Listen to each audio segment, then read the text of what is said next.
Hey guys, আজকের আমার দিদির হাতের একটা রেসিপি তোমাদের সাথে শেয়ার করছি।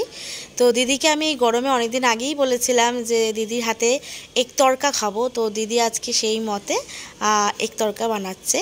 তো এখানে এক তরকা বানাতে দিদি 5টা ডিম নিয়ে নিয়েছিল। 5টা ডিমের ভুজিয়া বানিয়ে নিয়েছিল আর সমস্ত কাটাকুটি করেছে, দেখতেই পাচ্ছ। আর একটা জিনিস, ও পেঁয়াজ আদা রসুন সমস্ত কিছু দিয়েই করেছে এটা। আর এক তরকাটা বানাতে এতটাই বোকা মেয়ে যে ও নিজের হাতটাই পেঁয়াজ কাটতে গিয়ে কেটে ফেলেছে।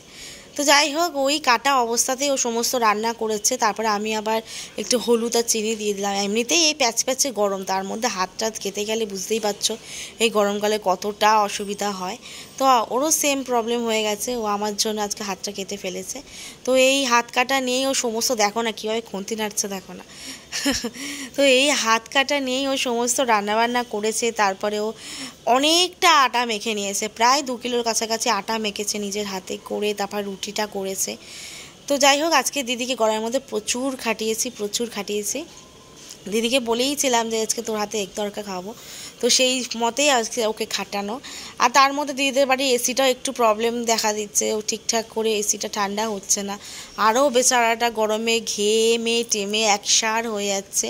লাস্টে আমি ওর ছেলেকে নিয়ে চলে এসেছিলাম আমাদের বাড়িতে, যেহেতু এতটাই গরম আর পাচ্ছে না কেউ থাকতে। বিশেষ করে সবথেকে বেশি কষ্ট পাচ্ছে ওদের ডোগোটা, মানে ওরা তো অবলা জীব, কিছু মুখে বলতে পারে না, শুধু জিভটুকুই বেরিয়ে যাচ্ছে, এত গরম পাচ্ছে। তাও আমার দিদি গিয়ে ওকে ভালো করে জলে ভিজিয়ে, ন্যাকড়া ভিজিয়ে, কাপড় ভিজিয়ে ভালো করে ও সারা গা মোছাচ্ছে। তো দেখো, এই যে রাত্রিবেলা আমাদের দিদি রুটি আর তরকা খাচ্ছি। তো দিদির হাতে রুটি তরকা খেয়ে আমাদের দারুণ লেগেছে। ও তো এমনিতেই ভালো রান্না করে, আর এটাও জাস্ট অসাধারণ।